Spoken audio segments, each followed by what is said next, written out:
அடைய நீ அருள் புரிந்து விடியா அல்லா. கிருபையுள்ள ரஹ்மானே, இரக்கமுள்ளவனே யா அல்லாஹ். அனைவரும் துல்காய்தா மாதத்தில் ஹஜ்ஜை நோக்கி சார சாரையாக காபாவின் இல்லத்திற்கு வருகிறார்கள் யா அல்லாஹ்.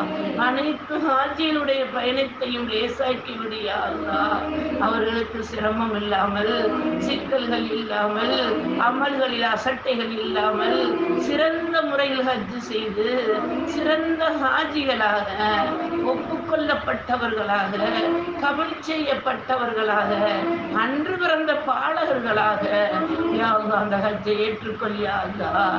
இதுவரையும் ஹஜ் செய்தவர்களையும் அதே வரிசையில் சேர்த்து விடு யா அல்லாஹ். ஒவ்வொரு வருடமும் ஹஜ்ஜுடைய மாதம் வந்துவிட்டால் ஹஜ் செய்தவர்கள் அவர்கள் உள்ளத்தால் காபாவில் தவாப் செய்வோம் யா அல்லாஹ், கல்லெறிவோம் யா அல்லாஹ்.